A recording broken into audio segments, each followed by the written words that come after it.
The television has grown to be one of our greatest entertainers of all time. It connects us to the world, provides us with thousands of jobs, has made us fat, and has since become one of the greatest mediums today. Without one, life would be truly boring. Since the invention of the first television, its design has gone through complete changes in size, weight, colour, price and height, but how it's used has always remained the same. So who invented the television? It was this man, John Logie Baird. John Logie Baird was born in 1888 in Scotland. He was an engineer and is formerly known as the inventor of the world's first working television system. John Logie Baird dedicated his life to the development of the television. After studying at the University of Glasgow, he developed an interest to broadcasting vision. His first public demonstration was on January 26, 1926 for members of the Royal Institution in his laboratory in First Street, Soho, central London. By this time he had improved the scan rate to 12.5 pictures per second, which at the time was the world's first demonstration of a true television system, which one that could be broadcasted live, moving image with tone graduation. Later on, he then went on to demonstrate his achievements at Alexandra Palace and Selfridges in central London. The first formerly known moving image to be broadcasted over great distance was Baird's business partner Oliver Hutchinson in 1926. It looked like this. 4 years later, in 1930, the first television drama was broadcasted. It was called The Man with the Flowers in His Mouth and was produced by the BBC for John Baird.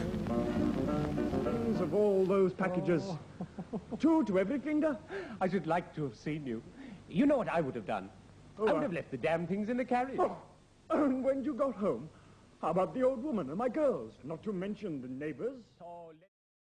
The world's first television to be manufactured and sold was the Baird Television. It sold for around £130 and at the time costed more than a car. The television was both a radio and a television. Then in 1930 a newer version was brought out, which was separate from the radio and just had a television. This resembled the world's first television set. The next development in television history was the invention of the remote-controlled TV. The television remote was invented by Robert Adler in 1950 for Zenith Radio Corporation. It worked by being able to connect the TV via a wire, which only had 4 buttons. Later in 1955, the first wireless remote control, called the Flashmatic, was developed.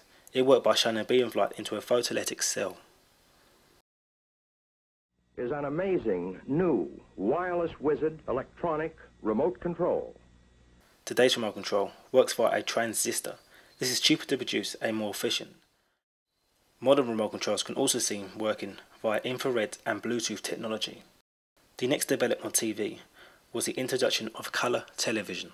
Llegó Gran Color. Para que compre tu tele a color. Gran Color. Un plan para todos, a todo color. Mi telenovela. The world's first colour television receiver was the RCA CT100, which cost around $1,000, which in today's money is equivalent to around $7,850. The colour television was revolutionary, with 4 in 10 homes having one. But it did come with problems.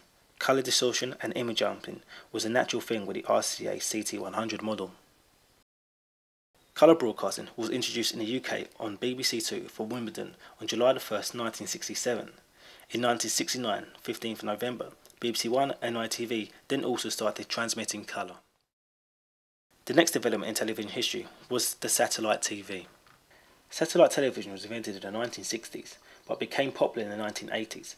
With different types of services worldwide, it changed the once traditional basic 5-channel medium into an entertainment system that catered for all interests and hobbies. Today in the UK, nearly 97% of all homes have multi-channel TV services.